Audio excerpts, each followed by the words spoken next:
Hello students, welcome back to PSC for CBSE students. आज हम पढ़ेंगे can matter change its state. क्या जो मैटर होता है, जो पदार्थ होता है, वो अपनी स्टेट को बदल सकता है या नहीं। ठीक है स्टूडेंट्स, तो ये जो वीडियो है आपका चैप्टर 1 का वीडियो है। ठीक है, उसका आगे का पोर्शन हम पढ़ रहे हैं। इससे पहले भी हम एक वीडियो बना चुके हैं, तो अगर आपने वो वीडियो नहीं देखा है तो उसका जो लिंक है आपको डिस्क्रिप्शन बॉक्स में मिल जाएगा। हम जो पढ़ रहे हैं उससे आगे का पढ़ रहे हैं। आज जो हमारा टॉपिक होने वाला है, आज हमारा टॉपिक होगा can matter change its state, यानी कि जो मैटर है क्या अपनी स्टेट को बदल सकता है। हमने इससे पहले मैटर की स्टेट्स के बारे में बात की थी ना। मैटर 3 स्टेट में होता है, सॉलिड, लिक्विड और गैस में होता है। ठीक है, वैसे तो 5 होती है, प्लाज्मा और बोस, आइंस्टाइन, कंडेंसेट, लेकिन हमने पढ़ा इन तीनों के बारे में था, सॉलिड के बारे में, लिक्विड के बारे में और गैस के बारे में। ठीक है, तो वही आज हमें पढ़ना है कि जो स्टेट है मैटर की, जो पदार्थ की अवस्थाएं क्या एक दूसरे में चेंज हो सकती हैं। ठीक है, क्या इनका इंटर कन्वर्जन हो सकता है एक दूसरे में। ठीक है, तो यही यहाँ पर लिखा हुआ है कि पदार्थ अपनी अवस्था को बदल सकता है। अगर बदल सकता है तो कैसे बदल सकता है। ठीक है, वही आज की इस वीडियो में हमें पढ़ना है। तो हम शुरू करते हैं अपनी वीडियो को, जो कि ये can matter change is it's state. क्या पदार्थ अपनी अवस्था को बदल सकता है। तो क्वेश्चन है कि हाँ, बदल सकता है।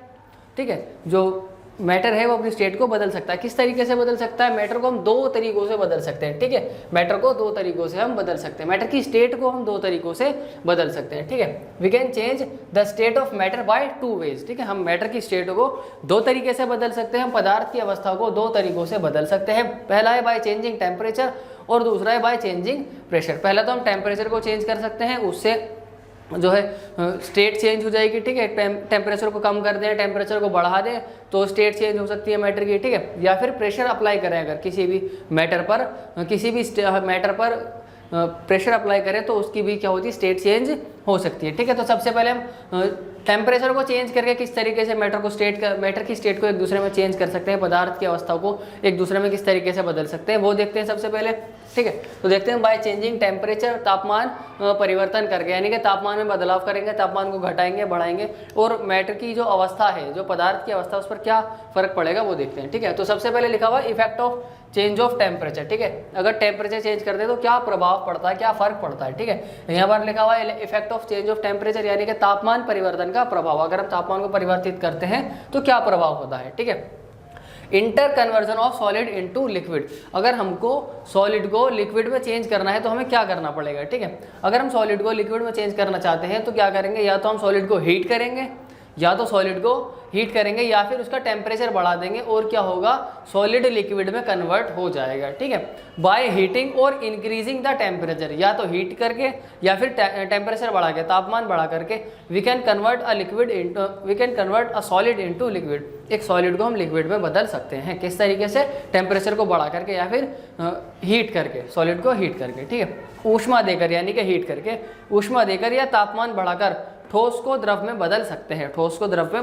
कैसे बदल सकते हैं, तापमान बढ़ाकर या फिर ऊष्मा देकर। ठीक है, जैसे सॉलिड को अगर हम हीट देते हैं तो वो किस में चेंज हो जाता है, लिक्विड में चेंज हो जाता है। ठीक है, जैसे कि बर्फ है, बर्फ होता है, अगर आप बर्फ को किसी बर्नर पर रखेंगे, उसको गर्म करेंगे, नीचे से टेम्परेचर बढ़ाएंगे तो क्या होगा, वो पिघलना शुरू हो जाएगा। ठीक है, बर्फ किसी स्टेट में होता है, सॉलिड की स्टेट में होता है, और अगर हम बर्फ को नीचे से गर्म करते रहेंगे तो क्या होगा, वो लिक्विड में चेंज हो जाएगा। किस में चेंज हो जाएगा, वो लिक्विड में चेंज हो जाएगा। तो सॉलिड से लिक्विड में चेंज हो रहा है, पानी में बदल रहा है। ठीक है, बर्फ था, बर्फ को पिघलाएंगे तो किस में बदल जाएगा, वो पानी में बदल जाएगा। और बर्फ पिघलेगा कैसे, या तो बर्फ को हीट कर दो या फिर टेम्परेचर को बढ़ा दो। ठीक है, तो ये यहाँ पर लिखा हुआ है कि जब हम सॉलिड को हीट करते हैं तो किस में बदल जाता है, वो लिक्विड में, यानी कि द्रव में बदल जाता है। जब ठोस को हम ऊष्मा देते हैं तो किस में बदल जाता है, द्रव में बदल जाता है। ऐसा होता क्यों है, देखो, on increasing the temperature of solid kinetic energy of particles of increases. ठीक है, जब हम टेम्परेचर को बढ़ाते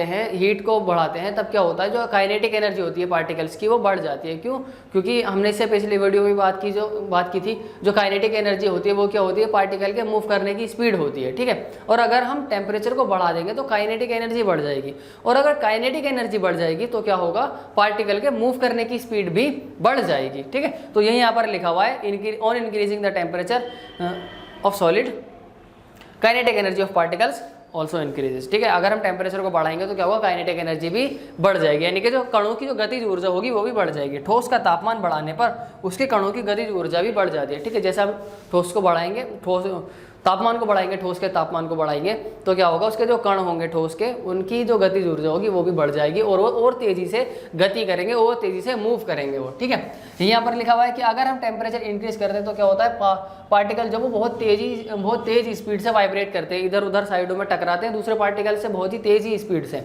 क्यों? क्योंकि हमने उनको हीट दिया है, हीट मिलने की वजह से उनकी काइनेटिक एनर्जी बढ़ जाती है, काइनेटिक एनर्जी बढ़ जाएगी तो पार्टिकल तेजी से मूव करेगा, और तेजी से मूव करता है, इसी वजह से वो बाकी के पार्टिकल से टकराता है, ठीक है। यहाँ पर लिखा हुआ है गतिज ऊर्जा बढ़ने के कारण अधिक तेजी से कंपन करने लगते हैं, कारण कण अधिक तेजी से कंपन करने लगते हैं। अगर हम गतिज ऊर्जा बढ़ा देंगे यानी कि टेम्परेचर को बढ़ा देंगे तो गतिज ऊर्जा बढ़ जाएगी, और अगर गतिज ऊर्जा बढ़ जाएगी तो पार्टिकल तेजी से गति करेंगे, तेजी से मूव करेंगे एक दूसरे की तरफ, और क्या होगा, वो कंपन करने, वाइब्रेट करते हैं फिर, ठीक है। आगे लिखा हुआ है the energy supplied by the heat overcomes the force of attraction between the particles. अब जिस सॉलिड को हमने हीट सप्लाई की है, जिस सॉलिड को हमने गर्म किया है, जिस सॉलिड को हमने हीट सप्लाई की है, उसके जो पार्टिकल्स हैं उनके बीच में हम हीट सप्लाई कर रहे हैं ना, तो जो उसके पार्टिकल्स के बीच में जो इंटरमोलिकुलर फोर्स ऑफ अट्रैक्शन है वो कम हो जाती है, वो टूटने लग जाती है, ठीक है। और जब वो टूटने लग जाती है तो क्या होता है, पार्टिकल फ्रीली मूव करने लग जाते हैं। यहाँ पर लिखा हुआ है the energy supplied by the heat overcomes the force of attraction between the particles. जब हम हीट देते हैं तो जो पार्टिकल्स के बीच में फोर्स ऑफ अट्रैक्शन होता है, जिस फोर्स से पार्टिकल ने एक दूसरे को पकड़ा हुआ था, वो फोर्स ऑफ अट्रैक्शन क्या होता है, टूट जाता है, और क्या होता है, पार्टिकल्स फ्रीली मूव करने लगते हैं। यहाँ पर लिखा हुआ ऊष्मा के कारण प्रदत्त की गई ऊर्जा कणों के बीच के आकर्षण बल को पार कर लेती है, ठीक है। जो हम हीट देते हैं सॉलिड को, ठोस को, जो हम ऊष्मा देते हैं, उससे क्या होता है, जो उनके कणों का आकर्षण बल था वो टूट जाता है, और जो कण होते हैं वो फ्रीली मूव कर देंगे। आगे यही लाइन लिखी हुई है कि particles leave their fixed position, और जब उनको हम हीट देते रहते हैं और उनका फोर्स ऑफ अट्रैक्शन जो टूटता रहता है तो क्या होता है, जो पार्टिकल्स होते हैं वो अपनी फिक्स पोजीशन को छोड़ देते हैं, यानी कि सॉलिड स्टेट वाली पोजीशन को वो छोड़ देते हैं, and start moving more freely, और ज़्यादा जो है घूमने लगते हैं, और ज़्यादा तेज स्पीड से और ज़्यादा फ्रीली जो है वो घूमने लगते हैं, ठीक है। इस कारण कण अपने नियत स्थान को छोड़कर अधिक स्वतंत्र होकर गति करने लगते हैं, अपने फिक्स जगह को छोड़ देते हैं और इधर उधर मूव करने लगते हैं, ठीक है। अ stage is reached when solid melts and is converted into liquid state. क्या कह रहे हैं, जब हम हीट करते रहते हैं तो इनकी फोर्स ऑफ अट्रैक्शन टूट जाती है, फोर्स ऑफ अट्रैक्शन के बाद पार्टिकल्स और ज़्यादा मूव करने लगते हैं, फ्रीली मूव करने लगते हैं, कोई भी पार्टिकल किधर भी जा रहा होता है, ठीक है। और जब हम हीट करते रहते हैं तो एक ऐसी स्टेज आती है जब जो सॉलिड होता है वो पिघलना शुरू हो जाता है, और वो पिघल करके लिक्विड में बदलना शुरू हो जाता है। यहाँ पर लाइन लिखी हुई है कि जब हम टेम्परेचर बढ़ाते रहते हैं, हीट देते रहते हैं, हीट सप्लाई करते रहते हैं, तो अ स्टेज इज रीच्ड, एक ऐसी अवस्था आती है when solid melts and is converted into liquid state. तो क्या होता है, एक ऐसी स्टेट आती है, एक ऐसी स्टेज आती है कि जो सॉलिड होता है वो पिघलना शुरू हो जाता है और लिक्विड में बदल जाता है, ठीक है। एक अवस्था ऐसी आती है जब हम उसको ठोस देते ऊष्मा देते रहते हैं, तो एक ऐसी अवस्था आती है जब ठोस पिघलकर द्रव में बदल जाता है, ठीक है। तो ये था कुछ इस तरीके से जो है हम inter conversion of solid into liquid कर सकते हैं, यानी कि सॉलिड को लिक्विड में बदल सकते हैं। किस तरीके से, टेम्परेचर को बढ़ा करके। हम टेम्परेचर बढ़ाते हैं तो होता क्या है, जब हम टेम्परेचर बढ़ाते हैं तो जो पार्टिकल्स होते हैं सॉलिड के, उनकी काइनेटिक एनर्जी बढ़ जाती है, और अगर काइनेटिक एनर्जी बढ़ जाती है तो क्या होता है, काइनेटिक एनर्जी बढ़ने से उनकी पार्टिकल की मूव करने की स्पीड बढ़ जाती है, ठीक है। और जब पार्टिकल्स के मूव करने की स्पीड बढ़ जाती है तो वो रैंडमली मूव करते हैं और वाइब्रेट करते हैं बहुत तेज स्पीड के साथ, ठीक है। और जब वो वाइब्रेट करने लगते हैं, और जब हम नीचे से तो हीट सप्लाई की ही जा रही है, तो क्या होता है, जो पार्टिकल्स के इंटरमोलिकुलर फोर्स ऑफ अट्रैक्शन होता है ना, वो कम होने लगता है, वो टूट जाता है, ठीक है। और जब पार्टिकल्स का फोर्स ऑफ अट्रैक्शन टूट जाता है तो क्या होता है, पार्टिकल्स रैंडमली कहीं भी मूव करने लगते हैं, ठीक है। और उसके बाद फिर क्या होता है, सॉलिड पिघलना शुरू हो जाता है और धीरे धीरे वो लिक्विड में बदल जाता है, ठीक है। ये थी पूरी कहानी सॉलिड को लिक्विड में बदलने की, ठीक है। फिर उसके बाद आगे लिखा हुआ है फ्यूजन। ये क्या होता है, ये प्रोसेस है मेल्टिंग का, ठीक है। मेल्टिंग क्या होता है, मेल्टिंग ऐसा प्रोसेस होता है जिसके अंदर सॉलिड लिक्विड में बदलना शुरू हो जाता है, उसी प्रोसेस को हम क्या कहते हैं, मेल्टिंग कहते हैं, ठीक है जी। What is melting, the process of conversion of solid into liquid क्या कहलाता है, मेल्टिंग कहलाता है, ठीक है। ठोस का द्रव में बदलना क्या कहलाता है, मेल्टिंग कहलाता है, यानी कि गलना कहलाता है, गलना, हिंदी में इसको गलना कहते हैं, ठीक है। और आगे लिखे हुआ फ्यूजन क्या होता है, यानी कि संगलन किसको कहते हैं, तो संगलन होता है the process of melting. Melting का ही प्रोसेस है जो कि क्या होता है, सॉलिड का लिक्विड में बदलना क्या कहलाता है, फ्यूजन कहलाता है। मेल्टिंग भी सेम है, फ्यूजन भी सेम है, दोनों का सेम मतलब है, डेफिनेशन भी सेम है। यहीं पर लिखा हुआ ना, the process of change of solid state into liquid state is also known as fusion, ठीक है। यानी कि संगलन किसे कहते हैं, ठोस का द्रव में बदल जाना क्या कहलाता है, संगलन कहलाता है, और इसी को गलना भी कहते हैं, ठीक है। फिर उसके बाद आगे लिखा हुआ है मेल्टिंग पॉइंट क्या होता है, गलनांक क्या होता है। ठीक है, इसकी डेफिनेशन 1 नंबर में पूछी जा सकती है एग्जाम के अंदर, तो आपको ये याद होनी चाहिए। ठीक है, क्या है मेल्टिंग पॉइंट यानी कि गलनांक किसे कहते हैं। तो एक फिक्स टेम्परेचर पर कोई भी सॉलिड जब पिघलना शुरू हो जाता है, लिक्विड में बदलना शुरू हो जाता है, उसी को क्या कहते हैं, उसका मेल्टिंग पॉइंट कहते हैं। ठीक है, जैसे कि हर एक सॉलिड का अलग अलग मेल्टिंग पॉइंट होता है। ठीक है, जैसे कि हमारे पास बर्फ है, हमारे पास क्या है, बर्फ है, जिसको हम आइस कहते हैं इंग्लिश में। अगर हम उसको हीट देते हैं तो वो किस में बदलता है, लिक्विड में बदलता है, यानी कि पानी में बदल जाता है, वाटर में। वो पानी में बदल जाता है, लेकिन हम उसको कितनी हीट देते हैं, कितनी एनर्जी देते हैं कि वो पानी में बदलना शुरू हो जाता है। तो कितने टेम्परेचर रखते हैं हम, 0 डिग्री सेल्सियस। तो यानी कि बर्फ़ का जो मेल्टिंग पॉइंट है वो क्या है, 0 डिग्री सेल्सियस है। ठीक है, 0 डिग्री सेल्सियस पर बर्फ़ पिघलने लग जाता है। ठीक है, वैसे ही अलग अलग सॉलिड्स हैं कि प्लास्टिक कितने पर पिघलता है, और वो भी कई सारे सॉलिड्स हैं, वो सबका अलग अलग टेम्परेचर होता है, अलग अलग टेम्परेचर होता है, अलग अलग टेम्परेचर पर वो सब जो है पिघलते हैं। ठीक है जी, कार्बन का अलग होता है, हीरे का अलग है, हर एक का जो सॉलिड है, हर एक सॉलिड का अलग अलग मेल्टिंग पॉइंट होता है, हर एक सॉलिड का अलग अलग गलनांक होता है। तो यही यहाँ पर लिखा हुआ है कि जो गलनांक होता है, जो मेल्टिंग पॉइंट होता है, वो एक टेम्परेचर होता है, फिक्स टेम्परेचर होता है, जिस पर सॉलिड जो है लिक्विड में बदलना शुरू हो जाता है, उसी को हम बोलते हैं मेल्टिंग पॉइंट। ठीक है, the temperature at which solid melts to become a liquid at the atmospheric pressure is called melting point. ठीक है जी, एटमॉस्फेरिक प्रेशर पर जब कोई भी फिक्स टेम्परेचर पर कोई भी सॉलिड लिक्विड में कन्वर्ट होना शुरू हो जाता है, वो क्या कहलाता है, मेल्टिंग पॉइंट कहलाता है, यानी कि गलनांक कहलाता है। ठीक है, जिस भी न्यूनतम तापमान पर ठोस पिघलकर द्रव बन जाता है, ठोस पिघलकर द्रव बन जाता है, वही उसका क्या होता है, गलनांक होता है। जैसे कि बर्फ का गलनांक कितना होता है, 0 डिग्री सेल्सियस होता है। जो आइस होता है उसका मेल्टिंग पॉइंट कितना होता है, 0 डिग्री सेल्सियस। बर्फ जो पिघलना शुरू हो जाता है, कितने पर पिघलना शुरू हो जाता है, 0 डिग्री सेल्सियस पर पिघलना शुरू हो जाता है। ठीक है, तो अभी हमने क्या पढ़ लिया, अभी हमने पढ़ लिया है मैटर की स्टेट चेंज हो सकती है या नहीं। तो हाँ, मैटर की स्टेट चेंज हो सकती है। ठीक है, किस तरीके से चेंज हो सकती है, 2 तरीकों से चेंज हो सकती है, या तो टेम्परेचर को चेंज करके मैटर की स्टेट को चेंज कर सकते हैं, या फिर प्रेशर को चेंज करके मैटर की स्टेट को चेंज कर सकते हैं। ठीक है, हमने इसके अंदर एक चीज़ पढ़ ली कि टेम्परेचर को चेंज करके हम मैटर की स्टेट को किस तरीके से एक दूसरे में बदल सकते हैं। ठीक, उसके अंदर हमने पढ़ा सॉलिड का लिक्विड में बदलना। ठीक है, उसके अंदर हमने क्या पढ़ा, अभी हमने सिर्फ एक ही पढ़ा है, सॉलिड का लिक्विड में बदलना। अभी हम आगे पढ़ेंगे कि लिक्विड को गैस में कैसे बदला जा सकता है। ठीक है, फिर हम पढ़ेंगे कि लिक्विड को सॉलिड में कैसे बदला जा सकता है। ठीक, फिर गैस को लिक्विड में कैसे बदला जा सकता है, ये सारी बातें हम पढ़ेंगे। ठीक है, तो अभी हमने क्या पढ़ लिया है, हमने पढ़ लिया है inter conversion of solid into liquid क्या होता है, हम कैसे करते हैं सॉलिड का लिक्विड में इंटर कन्वर्जन। हम सॉलिड का लिक्विड में इंटर कन्वर्जन करते हैं टेम्परेचर को बढ़ा करके या फिर हीट दे करके। ठीक है, हमने ये पढ़ा है। फिर उसके बाद हमने फ्यूजन के बारे में पढ़ा और मेल्टिंग पॉइंट के बारे में पढ़ा है। ठीक है, अब हम पढ़ते हैं लेटेंट हीट ऑफ फ्यूजन। ठीक है, संगलन की प्रसुप्त ऊष्मा क्या होती है, वो अब हम पढ़ते हैं। ठीक है, ये पेपर में पूछी जाती है, संगलन की प्रसुप्त ऊष्मा। ठीक है, क्या होता है, ये होता है संगलन की प्रसुप्त ऊष्मा, यानी कि प्रसुप्त का मतलब क्या होता है, प्रसुप्त का मतलब होता है हीट, प्रसुप्त का मतलब होता है हिडन, यानी कि छिपा हुआ। क्या होता है, छिपा हुआ। लेटेंट का मतलब क्या होता है, छुपा हुआ। ठीक है, तो क्या पढ़ना है हमें, लेटेंट हीट ऑफ फ्यूजन, यानी कि संगलन की प्रसुप्त ऊष्मा क्या होती है। ठीक है, तो लिखा हुआ है the amount of heat energy that is required to change 1 kg of solid into liquid at atmospheric pressure at its melting point is known as latent heat of fusion. क्या कह रहे हैं कि 1 किलो सॉलिड को liquid में बदलने के लिए, ठीक है, 1 किलो सॉलिड को लिक्विड स्टेट में बदलने के लिए उसके मेल्टिंग पॉइंट पर जितनी हीट एनर्जी की रिक्वायरमेंट होगी, जितनी हीट एनर्जी की ज़रूरत होगी, वही क्या कहलाएगी, उसके वही कहलाएगी लेटेंट हीट ऑफ फ्यूजन। ठीक है, यही क्या कहलाएगी, इसकी लेटेंट हीट ऑफ फ्यूजन कहलाती है। ठीक है, लेटेंट का मतलब होता है हिडन, तो क्या कहलाती है, लेटेंट हीट ऑफ फ्यूजन कहलाती है। ठीक है, क्या कि जब कोई सॉलिड है और 1 किलो सॉलिड को लिक्विड में बदलना है, तो उसको उसके मेल्टिंग पॉइंट पर बदलने के लिए जितनी भी हीट एनर्जी की ज़रूरत होगी, वही क्या कहलाएगी, उसकी लेटेंट हीट ऑफ फ्यूजन यानी कि संगलन की प्रसुप्त ऊष्मा कहलाती है। ठीक है, यानी कि वायुमंडलीय दाब पर 1 किलो ठोस को उसके गलनांक पर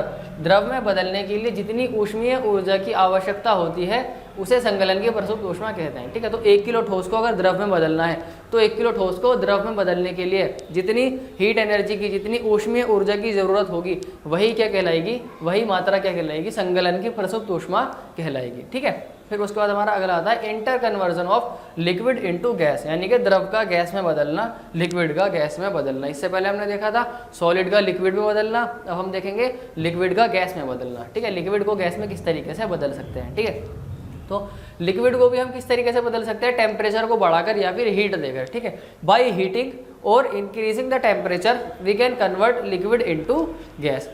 या तो हीट करके या फिर टेम्परेचर को बढ़ा करके हम क्या कर सकते हैं, लिक्विड को गैस में बदल सकते हैं। ठीक है, ये यहाँ पर लिखा हुआ है ऊष्मा देकर या तापमान बढ़ाकर द्रव को गैस में बदल सकते हैं। ठीक है, water changes into gas steam eight 100 degree Celsius bye absorbing heat. जैसे कि वाटर है, वाटर लिक्विड होता है। ठीक है, अगर हम वाटर को 100 डिग्री सेल्सियस पर बॉईल करते हैं, पानी को अगर 100 डिग्री सेल्सियस पर उबालते हैं तो क्या होता है, वो गैस में बदलने लगता है, वो भाप में बदलने लग जाता है। ठीक है, वो स्टीम में बदलने लग जाता है। ठीक है, कितने पर, 100 डिग्री सेल्सियस पर। ठीक है, तो यहाँ पर लिखा हुआ पानी 100 डिग्री तापमान पर ऊष्मा अवशोषित करके गैस में बदल जाता है। यानी कि पानी क्या लिक्विड है, द्रव है, अगर उसको हम हीट करते हैं तो किस में बदल सकता है, गैस में बदल सकता है। ठीक है, तो ये यहाँ पर लिखा हुआ है लिक्विड को अगर हम बॉईल करते हैं तो किस में बदल जाता है, वो गैस में, यानी कि गैस में वो बदल जाता है। ठीक है, होता क्या है, जब हम लिक्विड को हीट करते हैं तो ऐसा क्या होता है कि वो गैस में बदल जाता है। ठीक है, तो on heating the kinetic energy of molecules increases which increase in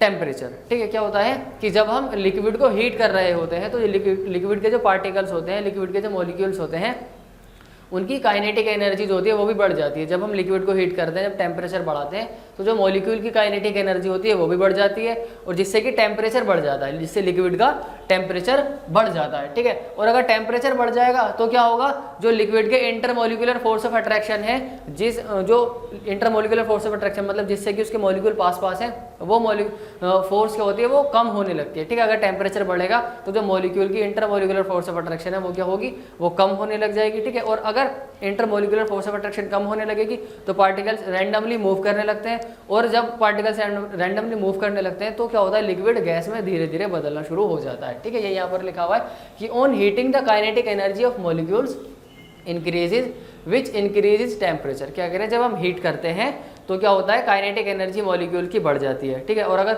molecules की काइनेटिक एनर्जी बढ़ती है तो जो लिक्विड होता है उसका टेम्परेचर बढ़ जाता है। ठीक है, और टेम्परेचर बढ़ने से क्या होता है, intermolecular force of attraction decreases. ठीक है, अगर टेम्परेचर बढ़ जाएगा लिक्विड का तो जो लिक्विड के इंटरमोलिकुलर फोर्स ऑफ अट्रैक्शन है वो कम होने लगती है, और जब इंटरमोलिकुलर फोर्स ऑफ अट्रैक्शन कम होने लगती है तो जो लिक्विड होता है वो कन्वर्ट होना शुरू हो जाता है गैस के अंदर। ठीक है, liquid converts into gaseous state, यानी कि जब इंटरमोलिकुलर फोर्स ऑफ अट्रैक्शन कम होने लगती है तो क्या होता है, लिक्विड गैस में बदलना शुरू हो जाता है, और इसी प्रोसेस को क्या कहते हैं हम, इसी प्रोसेस को बॉइलिंग कहते हैं। ठीक है, लिक्विड का गैस में बदलना क्या कहलाता है, बॉइलिंग कहलाता है। ठीक है, इसी प्रोसेस को हम क्या कहते हैं, बॉइलिंग कहते हैं। ठीक, गर्म करने पर कणों की गतिज ऊर्जा बढ़ जाती है। जब हम द्रव को गर्म करते हैं, द्रव को ऊष्मा देते हैं तो क्या होता है, कणों की गतिज ऊर्जा बढ़ जाती है, और कणों की गतिज ऊर्जा के बढ़ने से जो द्रव का तापमान है वो बढ़ जाता है, और जब तापमान बढ़ जाता है तो जो द्रव के अंतर आणविक बल होता है ना, अंतर आणविक आकर्षण बल जो होता है वो कम हो जाता है, और ये बल कम होने की वजह से जो द्रव होता है वो गैस में बदलने लग जाता है। ठीक है, फिर उसके बाद आता है बॉइलिंग पॉइंट क्या होता है, यानी कि क्वथनांक क्या होता है। हमने अभी देखा है कि लिक्विड को गैस में कैसे बदल सकते हैं, टेम्परेचर बढ़ा करके। टेम्परेचर बढ़ा दे तो टेम्परेचर बढ़ाने से क्या होता है, मॉलिक्यूल की काइनेटिक एनर्जी बढ़ जाती है, जिससे कि लिक्विड का टेम्परेचर बढ़ जाता है, और टेम्परेचर बढ़ने की वजह से क्या होता है, इंटरमोलिकुलर फोर्स ऑफ अट्रैक्शन कम हो जाती है, जिसकी वजह से जो लिक्विड है वो गैस में बदलना शुरू हो जाता है। ठीक है, अब उसके बाद हम देखते हैं कि जो बॉइलिंग पॉइंट है, बॉइलिंग पॉइंट क्या होता है। ठीक है, तो बॉइलिंग पॉइंट होता है एक टेम्परेचर, कोई भी फिक्स टेम्परेचर जिस पर एक पर्टिकुलर लिक्विड गैस में बदलना शुरू हो जाता है, वही क्या कहलाता है, वही कहलाता है उसका बॉइलिंग पॉइंट। ठीक है, अलग अलग लिक्विड्स का अलग अलग बॉइलिंग पॉइंट होता है। ठीक है, the temperature at which liquid it starts boiling eight the atmospheric pressure is called its boiling point.